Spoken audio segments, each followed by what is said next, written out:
Hello guys, welcome back to my channel. આજના વિડીયોમાં આપણે શીખવાના છીએ તમે હેવથી ક્યારે તમારે ક્વેશ્ચન પૂછવાનું છે અને ડીપથી ક્યારે પૂછવાનું છે. ઘણા લોકો આ બેમાં બહુ જ કન્ફ્યુઝ થાય છે, તો આજે આપણે એક્ઝામ્પલથી સમજી લઈએ.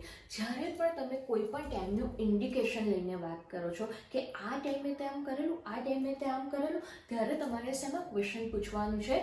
ડીડમાં પૂછવાનું છે. જ્યારે તમે ટાઈમનું ઇન્ડિકેશન કરો છો ત્યારે તમારે ડીડમાં ક્વેશ્ચન પૂછવાનું છે. જ્યારે તમે વિધાઉટ ટાઈમ વાત કરો છો ત્યારે તમારે શેમાં પૂછવાનું છે ક્વેશ્ચન? હેવમાં પૂછવાનું છે. તો આપણે એક્ઝામ્પલથી સમજીએ. શું તે કાલે હોમવર્ક કમ્પ્લીટ કર્યું? કાલે મતલબ ટાઈમ ઇન્ડિકેશન છે, તો તમારે શેમાં ક્વેશ્ચન પૂછવાનું છે? Did you complete your homework yesterday?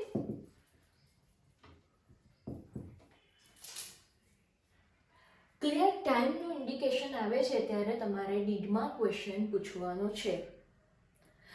શું તે કાલે મને કોલ કરેલો? Did you call me yesterday? Did you call me yesterday? હવે આપણે હેવનું જોઈ લઈએ. શું તે તારું હોમવર્ક કમ્પ્લીટ કરેલું છે? શું તે તારું હોમવર્ક કમ્પ્લીટ કરેલું છે? મેં કોઈ પણ અહીંયા ટાઈમ ઇન્ડિકેશન લીધું નથી, તો આમાં તમે કેવી રીતે ક્વેશ્ચન પૂછશો? હેવ યુ કમ્પ્લીટેડ વર્બની થર્ડ ફોર્મ. હેવ સાથે તમારે શેનો યુઝ કરવાનો છે? વર્બની થર્ડ ફોર્મનો યુઝ કરવાનો છે. Have you completed your homework? અહીંયા મારે ટાઈમ ઇન્ડિકેશન નથી, એના માટે જ મેં હેવથી ક્વેશ્ચન પૂછ્યો છે. ટાઈમ ઇન્ડિકેશન હોત તો હું શેનાથી પૂછત? ડીડથી પૂછત. ક્લિયર છે? શું તે કોલ કરેલો છે મને? શું તેને કોલ કરેલો? તો તમારે શેમાંથી? હું અહીંયા પણ ટાઈમનું ઇન્ડિકેશન નથી. હેવ યુ કોલ્ડ મી?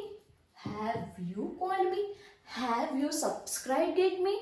શું તમે મને સબસ્ક્રાઇબ કરેલી છે?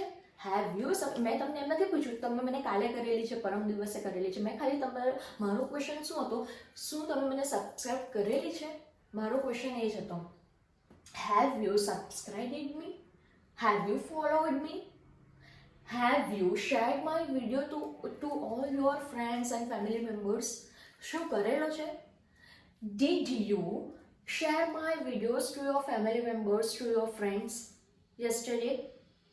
ક્લિયર? એક્ઝામ્પલ તમે બી આવા જ્યારે પણ તમે કોમ્યુનિકેશન કરો ત્યારે તમે બી જાતે આવો આ સ્ક્રીનશોટ લઈ લો તો તમને બહુ જ હેલ્પફુલ થવાનું છે. આવી રીતે જ્યારે તમે કોન્વર્સેશન કરો છો તો તમારે જે રીતના તમારા સેન્ટેન્સ તમારે બોલવા હોય તો એ રીતનું તમને બનાવતા આવડવું જોઈએ. ક્લિયર છે? આજના વિડીયોમાં એટલું જ. હવે પછી આપણે નેક્સ્ટ વિડીયોમાં મળીએ.